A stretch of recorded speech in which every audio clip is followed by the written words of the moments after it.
కదంబం సాహితీ కార్యక్రమానికి స్వాగతం. ఈరోజు మన కార్యక్రమంలో స్వయంకృతం కథ విందాం. ఇది వాట్సాప్లో నాకు వచ్చిన కథ. ఇక్కడ రచయిత పేరు ఏమీ లేదు. నాకు బాగా నచ్చి మీకు చెప్తున్నాను. ప్రస్తుత పరిస్థితులకి తగినటువంటి కథ విందామా? స్వయంకృతం. ఏమండి, మీకు ఈ విషయం తెలుసా? మన పక్క ఫ్లాట్లో ఉండే కరుణాకర్ గారు, వసుంధర గారు ఓల్డ్ ఏజ్ హోమ్కి వెళ్తున్నారట. వాళ్ళు ఉండే ఫ్లాట్ అద్దెకిస్తారట అంది భర్తతో ప్రభావతి. అవునా? నీకెలా తెలుసు? నీకు చెప్పారా అన్నారు ప్రభావతి భర్త ముకుందరావు గారు. ఈ విషయం మన పని మనిషి చెప్పింది అందామా.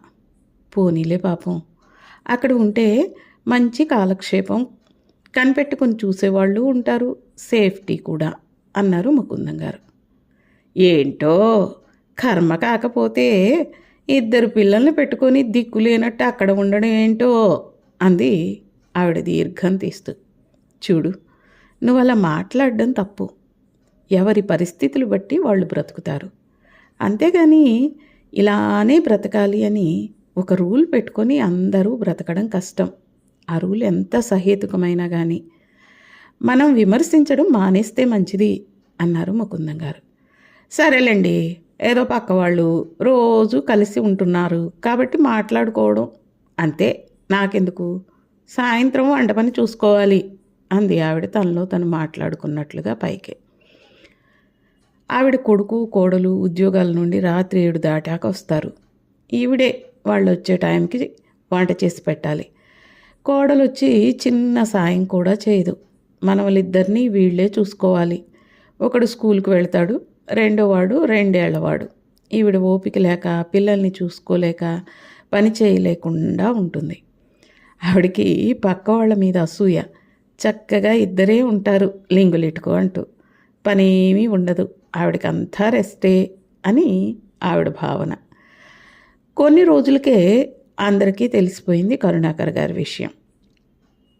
ఫ్లాట్స్లో ఉన్న అసోసియేషన్ వాళ్ళు ఫంక్షన్ హాల్లోనే ఆయనకు చిన్న సెండ్ ఆఫ్ పార్టీ ఏర్పాటు చేశారు. ఆ రోజు సాయంత్రం అందరూ వచ్చారు. చాలామంది మాట్లాడారు కరుణాకర్ గురించి, ఆయన భార్య గురించి. వాళ్ళు ఎంత మంచివాళ్ళు, ఎంత హుందాగా ఉండేవారు అని కొంతమంది సానుభూతిగా మాట్లాడారు. పిల్లలుండి ఈ పరిస్థితి రావడం మీద, ఈ రోజుల్లో పిల్లలు తల్లిదండ్రుల్ని పట్టించుకోవడం లేదని, ఇలాంటి తల్లిదండ్రుల్ని ఓల్డ్ ఏజ్ హోమ్కి పంపించడం బాధాకరమని, ఇలా అనేక రకాలుగా కొంతమందికి మాట్లాడే అవకాశం వచ్చినా చేతికి మైకిచ్చినా పట్టలేము. అందరూ కరుణాకర్ గారి జంట వంక సానుభూతితో చూస్తున్నారు. చివరిగా కరుణాకర్ గారి వంతు వచ్చింది. ఆయన మాట్లాడేస్తే అందరూ భోజనాలు చేసేసి వెళ్ళిపోవచ్చని ఆతృత అందరిది. ఆయన లేచి స్టేజ్ మీదకి వెళ్ళి మైక్ తీసుకున్నారు, మాట్లాడడం ప్రారంభించారు. అందరికీ కృతజ్ఞతలు. మా మీద చాలా సానుభూతి చూపించారు. మా లైఫ్ కూడా మీ అందరి సాన్నిధ్యంలో చాలా బాగా గడిచింది. నేను ఒక్క 5 నిమిషాలు మాట్లాడతాను, దయచేసి వినండి. మాకిద్దరు అబ్బాయిలు, ఇద్దరికి 2 ఏళ్ల తేడా. మేమిద్దరం కూడా ఉద్యోగస్తులం. పిల్లల్ని మంచి స్కూల్లోనే చదివించాం. ఆ రోజుల్లో అందరూ నడిచిన దారిలోనే నడిచాం. పిల్లలు 10వ తరగతి అవగానే ఒక కార్పొరేట్ కాలేజీలో ఎంపీసీ గ్రూప్లో జాయిన్ చేయడం, దానితో పాటు ఎంసెట్ కోచింగ్ ఇప్పించాం. డబ్బుకు చూసుకోలేదు. పిల్లలకి దీని మీద ఆసక్తి ఉందా లేదా అని కూడా అడగలేదు. ఒకటే ధ్యేయం, ప్రస్తుత ట్రెండ్ని ఫాలో అవ్వాలి, అంతే. మా పిల్లలు ఏది చెప్తే అది చేశారు పాపం. ఎంసెట్లో మంచి ర్యాంక్ రాకపోయినా లక్షల్లో డొనేషన్ కట్టి మంచి ఇంజనీరింగ్ కాలేజీలో చేర్పించాం. ఇంజనీరింగ్ అయ్యాక క్యాంపస్లోనే ఉన్న ఊళ్ళోనే మంచి ఉద్యోగం వచ్చింది మా పెద్దవాడికి. మాకు అస్సలు ఆ ఉద్యోగం ఆనలేదు. అందరిలాగే అమెరికా పంపించాలని ఆశ. వాడిని GRU, టోఫెల్ ఎగ్జామ్స్ రాయించాం. ఏదో యావరేజ్గా గట్టెక్కాడు. అమెరికాలో ఉన్న అన్ని యూనివర్సిటీస్కి అప్లై చేశాం. ఇద్దరం ఉద్యోగస్తులం కదా, డబ్బుకు వెనకాడలేదు. బ్యాంక్ లోన్స్ పెట్టి మొత్తానికి అక్కడ యూనివర్సిటీలో ఎయిడ్ రాకపోయినా మా డబ్బుతోటే పంపించేశాం. అక్కడ చదువు అయిపోయాక అక్కడే ఉద్యోగం వచ్చింది. మా ఆనందానికి అవధులు లేవు. గర్వంగా ఫీల్ అయ్యాం. రెండో వాడిని కూడా అదే దారిలో పెట్టేశాం. రెండో వాడు వెళ్ళనన్నాడు. ఇక్కడే చదువుకుంటాను నాన్న అని రిక్వెస్ట్ చేశాడు. మేము ఒప్పుకోలేదు. ఇండియాలో ఏముందిరా, డెవలప్మెంట్ ఉండదు, ఎక్స్పోజరు ఉండదు అని వాడిని ఒప్పించి ఇంచుమించు బలవంతంగా ఆస్ట్రేలియా పంపించేశాం పై చదువుకని. మాకు ఎంత గర్వంగా ఉండేదో. మా ఇద్దరు పిల్లలు విదేశాల్లో ఉన్నారని, దానికి తోడు మా చుట్టాలు ఆఫీస్లో మా ఇద్దరి కొలీగ్స్ మమ్మల్ని పొగుడుతుంటే నా ఛాతి గర్వంతో వెడల్పుగా అయ్యేది. మీకేమండి, మీ ఇద్దరు పిల్లలు విదేశాల్లో ఉన్నారు అనగానే మా గాల్లో తేలిపోతున్నట్లు ఉండేది. అసలు మా పూజలు మా మొక్కులు అన్నీ మా ఇద్దరు పిల్లల్ని ఇండియా దాటి వెళ్ళాలనే. అవన్నీ ఫలించి మా పిల్లలు అక్కడ ఉన్నారు అనుకునేవాళ్ళం. ఇద్దరికీ ఉద్యోగాలు అక్కడే వచ్చాయి. ఇంకా పండగ మాకు. కొంతకాలానికి అక్కడే ఉద్యోగాలు చేస్తున్న ఇండియన్ అమ్మాయిల్ని BharatMatrimonial.comలో చూసి పెళ్ళిళ్ళు కూడా చేసేసాం. మరి ఇక్కడ అమ్మాయిని చేస్తే అక్కడికి వెళ్ళడం, స్థిరపడడం టైం తీసుకుంటుంది అని మేము 2-3 ఏళ్లకు ఒకసారి అమెరికా, ఇంకోసారి ఆస్ట్రేలియా వెళ్ళి వస్తూ ఉండేవాళ్ళం. మొదటిసారి అమెరికా వెళ్ళినప్పుడు మా వాడు కోడలు మమ్మల్ని మొత్తం అంతా తిప్పి చూపించారు. వాళ్ళ వైభోగం, ఆ దేశం చూడడానికి మా కళ్ళు చాలలేదు. మేమిద్దరం అనుకున్నాం, మనం పిల్లల్ని ఇక్కడికి పంపించి మంచి పని చేశామని. మమ్మల్ని మేము మెచ్చుకోలుగా భుజాలు కూడా తట్టుకున్నాం. వాళ్ళు ఎప్పుడైనా ఇండియా వచ్చేవాళ్ళు. వాళ్ళ హోదా అలవాట్లకి తగ్గట్టుగా మా ఇల్లుని పూర్తిగా మార్చేశాం. అన్నట్లు మధ్యలో మేము రిటైర్ అయిపోయాం. మాకు మనవలు కలిగారు. మేము కూడా వెళ్ళి అక్కడ ఉండి పిల్లల్ని చూసుకున్నాం. రెండోసారి వెళ్ళినప్పుడు మొదటిసారిలా ఎక్కడికి తీసుకెళ్ళలేదు వాళ్ళు. అప్పటికే అన్నీ చూసేసి ఉండడం ఒక కారణం అయితే, చిన్నపిల్లలతో వీలు కాకపోవడం మరో కారణం. అప్పుడు మాత్రం 4 గోడల మధ్య ఓ 6 నెలలు జైల్లా నరకంగా ఉండేది. ఇంట్లో పనులు, వంట, పిల్లల్ని చూసుకోవడం మా వల్ల కాలేదు. తర్వాత ఇండియాలో మా ఇంటికి వచ్చాక మాకు ఇక్కడ స్వేచ్ఛ అర్థమైంది. స్వేచ్ఛ విలువ కూడా తెలిసింది. కొన్నాళ్ళకి మా పిల్లలు మా గ్రీన్ కార్డ్ వచ్చింది అని ఫోన్ చేసినప్పుడు నిజంగా మా సంతోషానికి అవధులు లేవు. ఈసారి చాలా గ్రాండ్గా సెలబ్రేట్ చేశాం. చుట్టాలకి, ఫ్రెండ్స్కి హోటల్లో పార్టీ ఇచ్చాం. కనిపించిన వాళ్ళందరికీ స్వీట్స్ పంచాం. అంత ఆనందం ఎప్పుడూ పొందలేదు. కాలం ఆగదు కదా, సాగిపోతూనే ఉంటుంది. మా పిల్లలు అక్కడే ఇళ్ళు వాకిళ్ళు కొనుక్కున్నారు. మా మనవలు పెద్దవాళ్ళయ్యారు. మా పిల్లలకు కూడా 40 ఏళ్ళు వస్తున్నాయి. మాకు అంత ఇండిపెండెంట్ ఇంట్లో ఉండాలంటే కష్టంగా ఉండేది. పిల్లలు ఇప్పుడు ఇండియా రావడం కూడా తగ్గిపోయింది. అంత ఇంట్లో ఇద్దరం బిక్కుమంటూ ఉండలేకపోయాం. మా పిల్లలు కూడా ఆలోచించి, రోజులు బాగాలేవు, క్రైమ్స్ ఎక్కువ జరుగుతున్నాయి, ఒంటరిగా ఉన్న పెద్దవాళ్ళని టార్గెట్ చేస్తున్నారని చాలా వింటున్నాం, ఎందుకైనా మంచిది మీరు అపార్ట్మెంట్లో ఉంటే మంచిది అని ఇక్కడ ఫ్లాట్ కొని మమ్మల్ని షిఫ్ట్ అవ్వమన్నారు. ఆ ఇల్లు అద్దెకిచ్చేసాం. ఇక్కడికి వచ్చాం. నాకు 70 ఏళ్ళు, మా ఆవిడకి 65 ఏళ్ళు దాటాయి. వయసుకు సంబంధించిన ఆరోగ్య సమస్యలు చుట్టుముట్టాయి. సహజం కదా. ఇద్దరం ముసలి వాళ్ళు ఏ తోడు లేకుండా ఒంటరిగా ఉండడంలో కష్ట నష్టాలు తెలియడం మొదలుపెట్టాయి.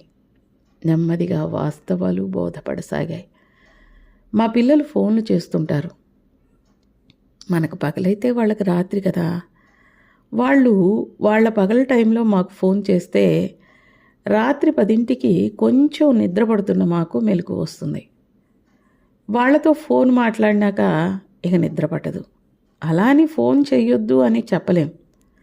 ఇలా ఎన్నాళ్ళు అనే ఆలోచన వచ్చేసింది. ఏ అర్ధరాత్రో ఎవరికి బాగాలేకపోయినా వాళ్ళని తీసుకుని ఇంకొకరు హాస్పిటల్కి వెళ్ళడం అసంభవం. మా ఇద్దరికే అయినా మా ఆవిడ వంట చేయలేకపోతుంది. వంట మనిషిని పెట్టుకుందామంటే భయం. కారుకి డ్రైవర్ని పెట్టుకుందాము అంటే కూడా భయం. మేమిద్దరమే అని తెలిసి మాకు ఏమీ హాని తలపెడతారో అని భయం. ఈ మధ్యనే నమ్మిన ఒక డ్రైవరు తన ముసలి ఓనర్ని చంపి దొరికినవన్నీ పట్టుకుపోయాడు అని విన్నాం. సాటి మనుషుల్ని నమ్మలేని స్థితికి వచ్చాం.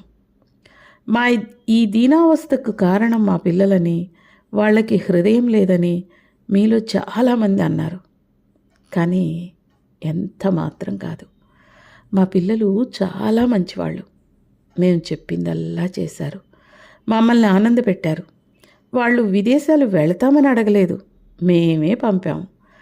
మా చిన్నబ్బాయి నేను ఎక్కడికి వెళ్ళను నాన్న, ఇక్కడే మీ దగ్గరే ఉంటా అని చాలా రిక్వెస్ట్ చేశాడు. మేము కొట్టిపారేశాం. వాడి మాట వినలేదు. ఎందుకంటే మాకు సొసైటీలో గుర్తింపు కావాలి, మా ప్రతిష్ట పెరగాలి, అందరూ మా గురించి గొప్పగా చెప్పుకోవాలనే యావ.